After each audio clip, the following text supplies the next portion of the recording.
Stop भी होगा तो 3 टर्मिनेशन कोडॉन चलते हैं, जैसे कि हमने डिस्कस किया था कि 64 कोडॉन से 61 है अमीनो एसिड को कोड करते हैं, 3 कोडॉन से जो किसी भी अमीनो एसिड को कोड नहीं करते हैं। हेलो दोस्तों, स्वागत है आप सभी का ओशन ऑफ बायोलॉजी में।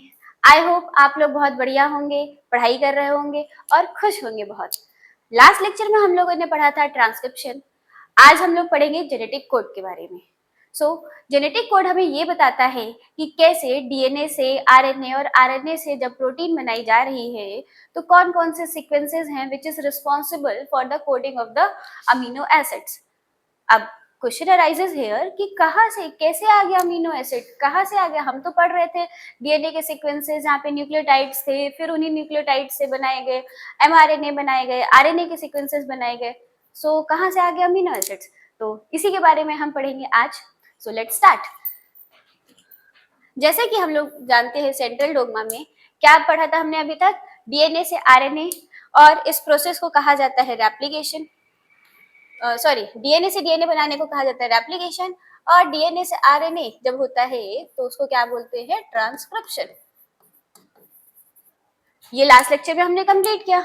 देन आरएनए से प्रोटीन बनाना है, आरएनए से प्रोटीन बनाने के प्रोसेस को बोलेंगे ट्रांसलेशन। नाम से समझ आ रहा है कि यहाँ पे कोई चीज ट्रांसलेट करी जा रही है। आरएनए के सीक्वेंस को क्या किया जाएगा, इसके कोडॉन्स की स्टडी करी जाएगी। कौन करेगा करके, टीआरएनए आएगा, कुछ एंटीकोडॉन्स लाएगा और उसी के हेल्प से क्या किया जाएगा, प्रोटीन बनाई जाती है। एक्चुअल में अभी भी कुछ सही से समझ नहीं आ पाया, ठीक है मैं बताती हूँ क्या हो रहा है यहाँ पे। देखो हमारे पास क्या थे, न्यूक्लियोटाइड्स थे। क्या बना लिया था फाइनली हमने, एमआरएनए के स्ट्रैंड बना लिए थे।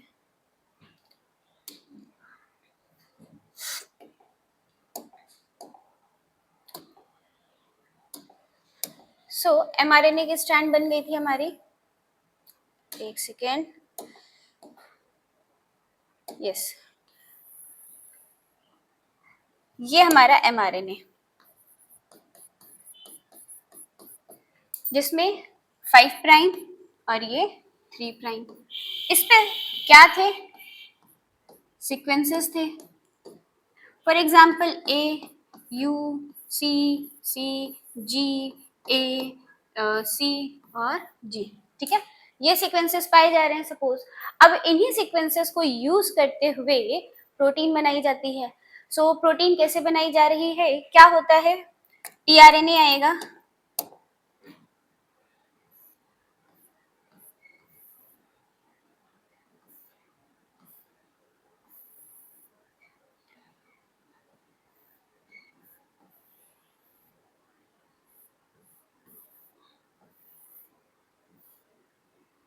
इज 3 प्राइम और ये इज 5 प्राइम, ठीक है। टीआरएनए का स्ट्रक्चर हम डिटेल में पढ़ेंगे नेक्स्ट वीडियो में, बट फिलहाल के लिए इतना समझो, ये क्या है, टीआरएनए है।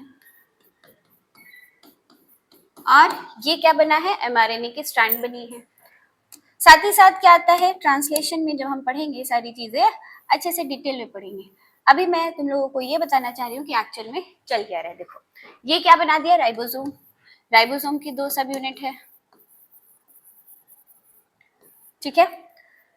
टीआरएनए जो है ये अपने पास एंटीकोडॉन्स लेकर के आता है। कुछ कोडिंग होती है तो उस कोड को डीकोड करने के लिए एंटीकोडॉन्स कहेंगे ना। तो यहाँ पे जो सीक्वेंसेस पाए जा रहे हैं, जो न्यूक्लियोटाइड्स पाए जा रहे हैं, वो अपने पास कुछ ऐसी इंफॉर्मेशन कैरी करते हैं which is code for the specific amino acids, ठीक है। तो 3 सीक्वेंसेस होते हैं, 3 यूज किए जाते हैं जो रिस्पॉन्सिबल होते हैं किसी एक अमीनो एसिड की कोडिंग के लिए। अब ये 3 जो है सी सी जी, अब इसको कोड करेगा आकर के कौन, टीआरएनए। तो जी जी एंड सी ये अपने पास एंटीकोडॉन्स लेकर के आएगा और फिर इस कोडिंग से आइडेंटिफाई होगा कि अच्छा ये कौन से अमीनो एसिड्स को कोड करता है, कौन से अमीनो एसिड्स को रिप्रेजेंट करता है। तो वही बताने के लिए ये टीआरएनए आता है अपने पास कुछ एंटीकोडॉन्स लेकर के। फिर सेल में वो अमीनो एसिड प्रेजेंट होता है तो वही वाला टीआरएनए आया, ठीक है। तो जो अमीनो एसिड है यहाँ पे वही वाला टीआरएनए आएगा और एमआरएनए के सीक्वेंसेस पे न्यूक्लियोटाइड्स पे जो प्रेजेंट है, एमआरएनए पे जो न्यूक्लियोटाइड्स प्रेजेंट हैं उनको वो डिकोड करेगा करके। तो ऐसा तो हम पढ़ते हैं ट्रांसलेशन में, ये पूरा जो हम डिटेल में पढ़ेंगे तो वो हो जाएगा प्रोसेस ऑफ ट्रांसलेशन। बट फिलहाल we are focusing on the genetic code कि 3 ही क्यों यूज किए जा रहे हैं, 3 ही न्यूक्लियोटाइड्स को क्यों लिया जा रहा है, ऐसे कितने कोडॉन्स होंगे जो अमीनो एसिड्स को कोड करेंगे, क्योंकि हमारे पास 4 न्यूक्लियोटाइड्स मिलते हैं, एडेनिन, गुआनिन, साइटोसिन। एमआरएनए का सीक्वेंस है तो क्या बोलेंगे, यूरेसिल। ठीक है, 4 न्यूक्लियोटाइड्स हो गए और we can say nitrogenous base, 4 nitrogenous base हैं, 20 अमीनो एसिड्स हैं। ठीक है, सो वी हैव 4 न्यूक्लियोटाइड्स, चलो नाइट्रोजनस बेस लिख लेते हैं, ज्यादा सही रहेगा। 4 nitrogenous base, adenine, guanine, cytosine and uracil. ठीक है, अमीनो एसिड्स कितने हैं, अमीनो एसिड 20 है, तो 20 अमीनो एसिड्स को ये 4 नाइट्रोजनस बेस यूज किए जाते हैं फॉर द कोडिंग। अब साइंटिस्ट जो थे तो उन्होंने सोचा होगा कि क्या है, ठीक है, कोई एक्सपेरिमेंट परफॉर्म किए उन्होंने, मतलब कुछ अलग से डिस्कवर नहीं किया, जो हो रहा था लिविंग ऑर्गेनिज्म के सेल के अंदर जो हो रहा था बस उसी चीज को ऑब्जर्व किया। बट उस चीज को आइडेंटिफाई और उस चीज को प्रूव करने के लिए साइंटिस्ट आते हैं और अलग अलग एक्सपेरिमेंट परफॉर्म करते हैं और उस चीज को आइडेंटिफाई करते हैं। तो देखिए क्या होता है, कौन कौन से साइंटिस्ट आए और उन्होंने कैसे सारी चीजें बताई।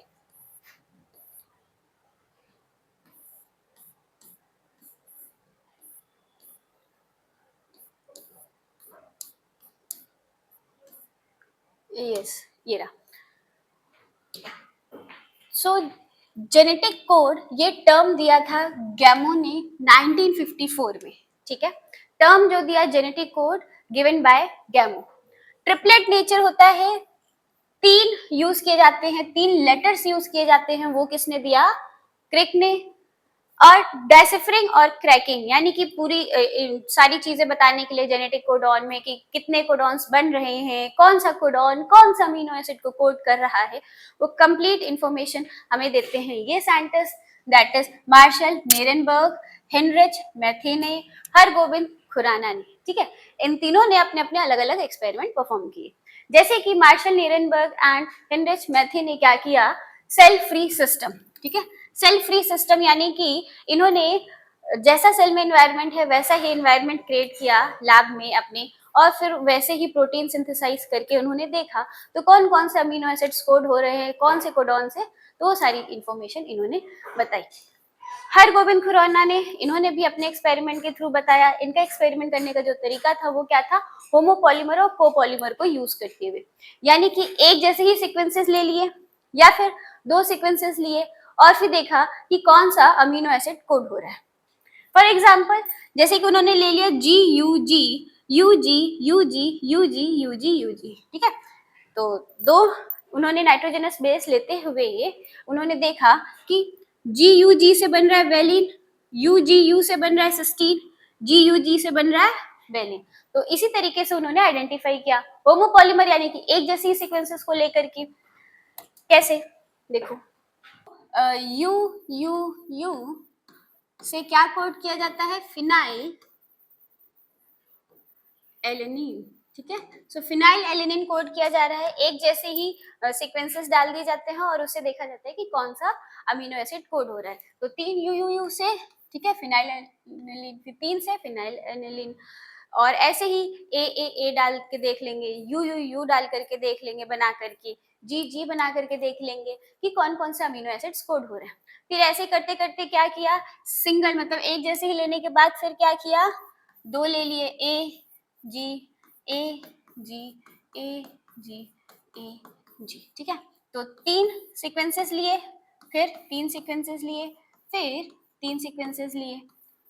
तो इससे इनको देखने के लिए मिल रहा है कि अच्छा ठीक है कौन कौन से सीक्वेंसेस हैं which is responsible for the coding of the amino acid. तो इसी तरीके से धीरे धीरे डाइसिफरिंग किया साइंटिस्ट ने, हरगोबिंद खुराना ने। आइए हम कुछ थ्योरी पढ़ लेते हैं कि जेनेटिक कोड क्या है। The genetic code is a set of 3 letters. ठीक है, 3 लेटर्स हैं, जैसा कि अभी हमने देखा 3 लेटर्स हैं which is responsible for 1 amino acid. ठीक है, कौन सा 3 लेटर्स है, code of nucleotides, which corresponds to a specific amino acid और stop signal. Stop signal का मतलब यहाँ पे ये बताया गया है कि जब स्टार्ट हो रहा है कोडिंग, ट्रांसलेशन का प्रोसेस स्टार्ट हो रहा है तो वो स्टॉप भी होगा, ठीक है। तो ऐसे कुछ सीक्वेंसेस होते हैं जो स्टार्ट के लिए भी रिस्पॉन्सिबल हैं एंड स्टॉप के लिए भी रिस्पॉन्सिबल होते हैं, ठीक है। तो ऐसे सीक्वेंसेस हैं जो बताते हैं यहाँ से स्टार्ट करना है और ऐसे सीक्वेंसेस जो बताते हैं जो कोड करते हैं कि यहाँ से स्टॉप करना है। अभी हम देख रहे हैं कोडॉन क्या है। The sequence of mRNA which codes for amino acid is called codon, ठीक है। mRNA के sequence which is code for the amino acid, उन्हीं को हम क्या कहते हैं, कोडॉन कहते हैं। कितने होते हैं ये, देयर आर 64 कोडॉन्स, ठीक है, जिसमें से 61 कोडॉन्स जो होते हैं code for amino acid and 3 codon do not code for any amino acid, ठीक है। 3 कोडॉन ऐसे हैं जो किसी भी अमीनो एसिड के लिए कोड नहीं करते हैं, तो वो क्या करते हैं, वो स्टॉप करवाते हैं प्रोसेस को, ठीक है। जैसे ही हमको स्टॉप कोडॉन्स मिलते हैं तो वहां से प्रोसेस स्टॉप हो जाता है, प्रोटीन बनना रुक जाता है। सो आई होप ये कोडॉन के बारे में आप लोग समझ गए होंगे। आओ कुछ फीचर्स देखते हैं कि क्या फीचर्स हैं इसके, salient features of genetic codon, ठीक है। ट्रिपलेट कोड होते हैं, 3 लेटर्स को यूज किया जा रहा है, जैसा भी हमने देखा 3 लेटर्स को यूज करते हुए टोटल 20 अमीनो एसिड्स को कोड किया जाता है। 3 ही क्यों यूज किए गए हैं, 1 क्यों नहीं यूज किया गया, 2 क्यों नहीं यूज किए गए, 4 क्यों नहीं यूज किए गए। तो यहाँ पे आप अपना मैथमेटिकल कॉन्सेप्ट लगा सकते हैं, that is permutation and combination. कैसे, आइए बताते हैं। जैसे कि हमारे पास कितने न्यूक्लियोटाइड्स हैं, 4। अगर हम एक ही यूज करते तो 4 की पावर अगर हम 1 ले लें तो क्या आता, हमको 4 ही हम मिलते कोडॉन्स। अगर हम क्या करें, 4 अमीनो एसिड्स हैं, 2-2 लेटर्स यूज करें, जैसे कि 2-2 लेटर्स ए सी जी और यू, ठीक है। तो हम ऐसे यूज करें, ए सी हो गया, ठीक है, ए जी यूज कर ले, ए यू यूज कर ले, तो ऐसे करते हुए हमको कितने मिलेंगे, टोटल 16 ही मिलेंगे। परम्यूटेशन कॉम्बिनेशन पढ़ा होगा ना आप लोगों ने अपनी क्लास में, तो बस वही वाला कॉन्सेप्ट लगता है, वही वाला कॉन्सेप्ट लगाते हैं यहाँ पे साइंटिस्ट। और अगर हम 3 लेटर्स यूज कर रहे हैं तो हमको कितने मिल रहे हैं, 64 कोडॉन्स मिल रहे हैं, ठीक है। ये 64 कोडॉन्स मिलते हैं। 4 क्यों नहीं यूज किया गया, क्योंकि 20 अमीनो एसिड्स हैं तो 4 ही अमीनो एसिड कोड हो रहे हैं। 16 क्यों नहीं यूज किया, अगेन हमारे पास कितने हैं, 20 अमीनो एसिड्स हैं तो 4 अमीनो एसिड तो बच जा रहे हैं। फिर फाइनली उन्होंने 64 कोडॉन मतलब 64 वाला यूज किया, क्योंकि 3 लेटर्स जो हैं वो क्या करते हैं, 64 कोडॉन्स बनाते हैं अलग अलग, ठीक है। अलग अलग कॉम्बिनेशंस बनते हैं, कितने कॉम्बिनेशंस निकल के आ रहे हैं, 64, which is responsible for the different different amino acids. तो है तुम्हारे पास 20 ही, तो बाकी और क्या होते हैं, कहाँ कौन सी चीज के लिए रिस्पॉन्सिबल हो रहे हैं, अभी समझ आएगा कि एक स्पेसिफिक केवल एक ही के लिए रिस्पॉन्सिबल नहीं है, बहुत सारे हमको अलग अलग एक्सेप्शंस मिलते हैं। तो क्या है, वही हम पढ़ रहे हैं सेलिएंट फीचर्स में। तो जैसा कि हमने सबसे पहले अभी देखा कि ट्रिपलेट कोड यूज किए जाते हैं, यानी कि 3 लेटर्स यूज किए जा रहे हैं न्यूक्लियोटाइड्स के। 1 कोडॉन एक ही अमीनो एसिड को कोड करेगा, ठीक है। यू यू यू जो हमने पढ़ा वो फिनाइल एलेनिन को कोड कर रहा है, तो फिनाइल एलेनिन को ही कोड करेगा, वो ल्यूसिन और वेलिन किसी और को कोड नहीं करेगा, ठीक है। Phenyl alanine you U you के अलावा किसी और कोडॉन से कोड हो सकता है, लेकिन यू यू यू जो है वो कोड करेगा सिर्फ और सिर्फ फिनाइल एलेनिन को। कंफ्यूज ना होइए, अभी और क्लियरिटी मैं दे रही हूँ। एन एम्बिगस नेचर होता है, यानी कि particular codon codes for only 1 amino acid, जैसा भी हमने डिस्कस किया। एम्बिगस नेचर होता है, एक कोडॉन एक ही अमीनो एसिड को कोड करता है, ठीक है। You U you codes for phenyl alanine, ठीक है, ये फिनाइल एलेनिन को ही कोड करेगा, यू यू यू, ठीक है। कॉमलेस होता है, नॉन ओवरलैपिंग होता है, यानी कि अगर कुछ सीक्वेंसेस हैं ए जी U ji A ji U A, ठीक है, तो हम इसको बिना कॉमा लगाए पढ़ते हैं, ठीक है, पूरे सीक्वेंसेस को, और लिखते भी बिना कॉमा के ही हैं। और यहाँ पे कोई भी ओवरलैपिंग नहीं आती, जैसे कि 3 लेटर्स यूज किए जा रहे फॉर वन अमीनो एसिड, ठीक है, ये एक अमीनो एसिड के लिए यूज किया जा रहा है, और यहाँ पे एक यूज किया जा रहा है एक स्पेसिफिक कोई दूसरा अमीनो एसिड होगा उसको यूज कोड करने के लिए यूज किया जा रहा है। फॉर एग्जाम्पल यहाँ पे क्या हो जाए, म्यूटेशन हो जाए, म्यूटेशन की वजह से कोई एक न्यूक्लियोटाइड क्या हो जाए, यहाँ से डिलीट हो जाए। अब ये जो न्यूक्लियोटाइड डिलीट हो गया तो यहाँ पे कोई ओवरलैपिंग नहीं आएगी, सीक्वेंस की जो रीडिंग है वो क्या हो जाएगी, AGU, ठीक है, क्या हो जाएगा GAU, बाकी AG फिर ये आगे शिफ्ट हो जाएगा, आगे और जो सीक्वेंस होंगे उसको लेकर के क्या कोड किया जाएगा, तब एक GAU ये मिलकर के एक स्पेसिफिक अमीनो एसिड को कोड करेंगे, फिर उसके बाद ये किसी स्पेसिफिक अमीनो एसिड को कोड करेंगे, ठीक है। तो बिना किसी ओवरलैपिंग के अगर यहाँ पे मान लो कोई भी न्यूक्लियोटाइड ऐड हो रहा है तो वहां पे कोई ओवरलैपिंग देखने के लिए नहीं मिलती है, बस जैसे रीडिंग का सीक्वेंस चल रहा था वैसा ही चलता रहेगा, बीच में से कोई अगर ऐड हो गया या डिलीट हो गया उससे कोई मतलब कि अलग से प्रोसेस नहीं आएगा, अच्छा तुम नए नए आ गए बीच में तो अब तुम्हारा क्या करें, उसको अलग तरीके से ट्रीट किया जाएगा, नो, जैसी सीक्वेंसिंग चल रही थी वैसे ही रीडिंग चलेगी, ठीक है। तो नॉन ओवरलैपिंग है, इट रीड कंटिन्यूअसली, ठीक है, कंटिन्यूअसली रीड होता है विदाउट एनी पंक्चुएशन। डीजेनरेसी में क्या है, it means a particular amino acid may have more than one codon, जैसे कि अभी हमने डिस्कस किया अनएम्बिगुअस में कि एक कोडॉन एक ही अमीनो एसिड को कोड कर रहा है, ठीक है, लेकिन एक अमीनो एसिड अलग अलग कोडॉन से कोड हो सकता है। फिर से देख लो, अमीनो एसिड में have more than one codon, for example phenyl alanine has 2 codons. अभी हमने देखा UUU is responsible for the coding of phenylalanine, but UUC ये भी कोड करता है फिनाइल एलेनिन को। स्पेसिफिक अगर हम कोड देखें UUU मिल रहा है तो ये फिनाइल एलेनिन को ही कोड करेगा, ठीक है, UUC मिल रहा है ये भी फिनाइल एलेनिन को ही कोड करेगा, लेकिन अगर हम फिनाइल एलेनिन देखें तो इसके लिए हमको 2 कोडॉन मिल गया, अगर हम ये कोड देखें कि UUU है ये फिनाइल एलेनिन को भी कोड कर रहा है या फिर वेलिन को भी कोड कर रहा है, ऐसा देखने के लिए नहीं मिलेगा कि एक पर्टिकुलर कोडॉन किसी दूसरे अमीनो एसिड को कोड नहीं कर रहा है, अमीनो एसिड जो है उसके लिए अलग अलग कोडॉन्स हो सकते हैं, ठीक है, ये बात आई होप समझ गए होंगे।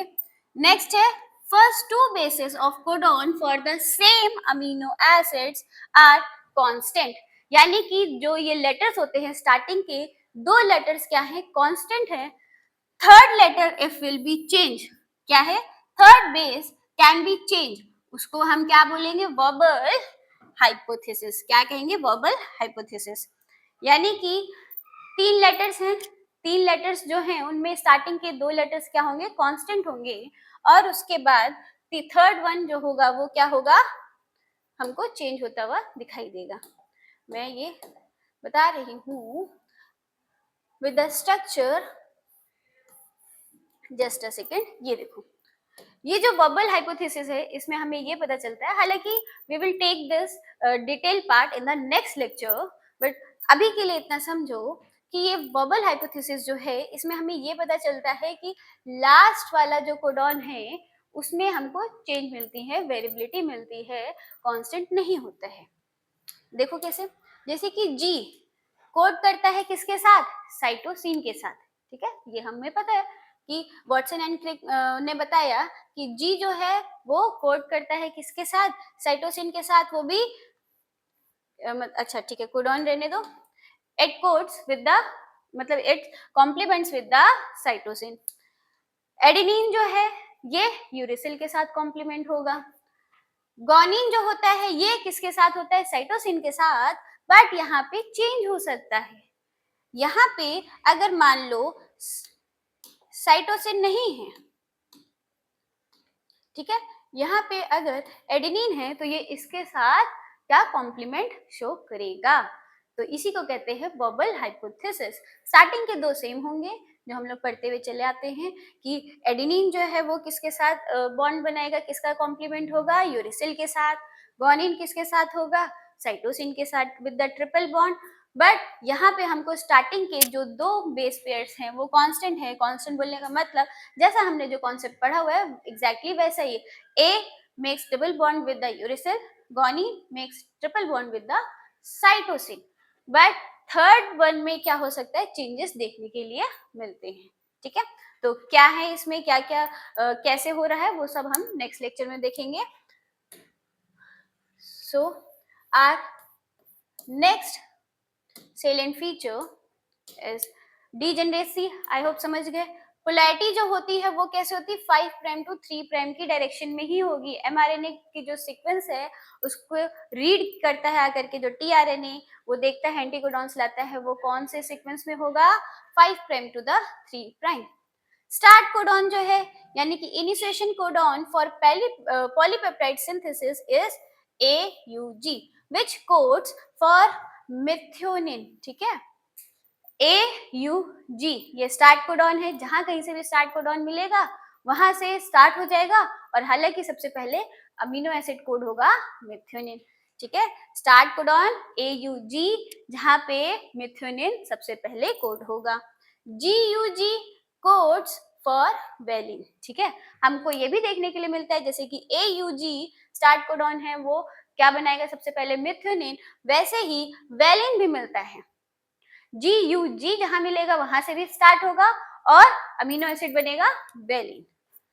टर्मिनेशन कोडॉन अब स्टॉप भी होगा तो 3 टर्मिनेशन कोडॉन्स मिलते हैं। जैसे कि अभी हमने डिस्कस किया था कि 64 कोडॉन्स है जिनमें से 61 है जो अमीनो एसिड्स को कोड करते हैं, 3 कोडॉन्स है जो किसी भी अमीनो एसिड को कोड नहीं करते हैं। वो क्या करवा रहे हैं, स्टॉप करवाते हैं। कौन से हैं वो, UAA, UAG, UGA, UAA, UAG, UGA, ये 3 कोडॉन्स है which is termination codon. Next क्या है, यूनिवर्सल कोडॉन। ठीक है, यूनिवर्सल कोडॉन है, जेनेटिक कोड इज यूनिवर्सल। अब ये यूनिवर्सल क्या हो गया यहाँ पे, देखो जैसे कि अभी हमने देखा कि एक ही कोडॉन एक ही अमीनो एसिड को कोड कर रहा है। ठीक है, बट यहाँ पे हमको कुछ एक्सेप्शंस मिलते हैं। क्या एक्सेप्शंस आते हैं कि अलग अलग ऑर्गेनिज्म में देखने के लिए मिलता है कि किसी स्पेसिफिक यहाँ ऑर्गेनिज्म में एक कोडॉन है जो कोड कर रहा है किसी पर्टिकुलर अमीनो एसिड को, लेकिन वही सेम कोडॉन किसी दूसरे ऑर्गेनिज्म में या किसी दूसरी जगह जेनेटिक कोडॉन में वो रिस्पॉन्सिबल है किसी दूसरे अमीनो एसिड के लिए। देखो the code is almost universal, almost universal है, कुछ एक्सेप्शंस हैं। अब वो एक्सेप्शंस क्या है, जैसे कि माइटोकॉन्ड्रियल कोडॉन में क्या होता है, UGA ये कोड करता है किसको, ट्रिप्टोफैन अमीनो एसिड को। अभी हमने देखा था UGA जो होता है ये क्या होता है, टर्मिनेशन कोडॉन। ये क्या है, it is termination codon.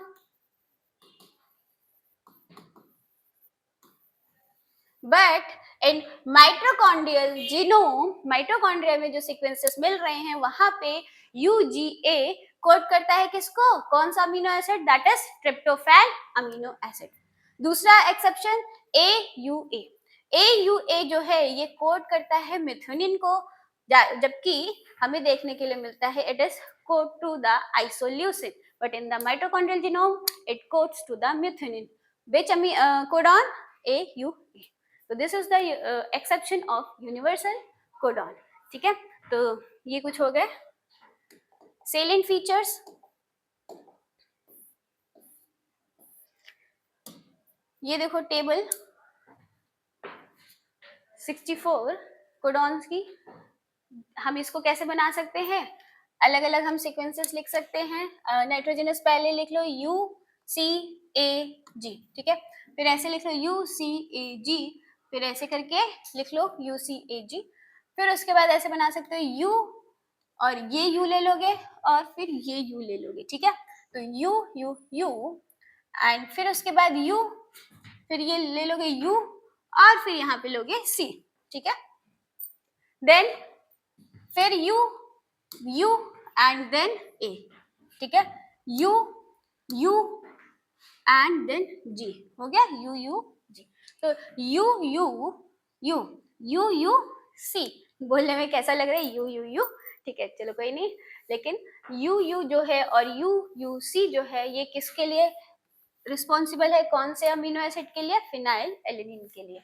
You U A U U G ये किसके लिए रिस्पॉन्सिबल है, ल्यूसिन के लिए, ठीक है। तो यहाँ पे दिखाई दे रहा है डीजेनरेसी कि एक कोडॉन क्या कर रहा है, मतलब एक amino acid which is code for the different different codons, ठीक है। तो फिनाइल एलेनिन जो है ये कोड होगा यू यू यू से भी और यू यू सी से भी। और भी देख सकते हैं, पूरे टेबल को ध्यान से देख सकते हैं, जैसे कि ल्यूसिन, ल्यूसिन के लिए हमको कितने कोडॉन्स मिल रहे हैं, 4। आइसोल्यूसिन के लिए हमको कितने मिल रहे हैं, 3। वेलिन के लिए हमको कितने मिल रहे हैं, 4। एलेनिन के लिए हमको कितने मिल रहे हैं, 4 कोडॉन्स हैं जो कोड कर रहे हैं, ठीक है। और ये हो गया, थ्रियोनिन के लिए कौन है, कितने, 4। प्रोलिन के लिए 4, सीरिन के लिए 4, ठीक है। ट्रिप्टोफैन के लिए भी 2 हैं, हिस्टिडीन के लिए भी 2 हैं, और ग्लूटामिक एसिड के लिए भी 2 हैं, आर्जिनिन के लिए भी 2 हैं, लाइसिन के लिए भी 2, एस्पार्टिक एसिड के लिए भी 2, और ग्लूटामिक, हाँ हाँ ग्लूटामिक एसिड के लिए 2, सिस्टीन के लिए 2, ट्रिप्टोफैन के लिए क्या है, एक ही है, ट्रिप्टोफैन के लिए क्या है, एक ही है, UCG, ठीक है। आर्जिनिन के लिए 4 है, सीरिन के लिए 2, और आर्जिनिन के लिए, हाँ फिर से देखो 2 दिए हैं, फिर ग्लाइसिन के लिए 4 दिए हैं। देखने के लिए मिला कि एक amino acid is code by the different different codons, ऐसे ही 64 हो गए। अब आई बात समझ में कि 20 अमीनो एसिड्स ये कैसे कोड हो रहे हैं 64 कोडॉन से, जबकि मतलब पर्टिकुलर 61 है जो कोड करते हैं। अब इसमें ये देखो AUG किसको कोड करता है, ये मिथुनिन अमीनो एसिड को, और ये स्टार्ट कोडॉन भी है। Stop codon which doesn't code for any amino acid, that is UAA, UAG and UGA, ये क्या है, स्टॉप कोडॉन्स है। तो ये हो गया हमारा जेनेटिक कोड के बारे में। आई होप आप लोगों को अच्छे से समझ आया होगा कॉन्सेप्ट। सो नेक्स्ट लेक्चर में हम लोग पढ़ेंगे ट्रांसलेशन प्रोसेस के बारे में। Till then bye bye and see you.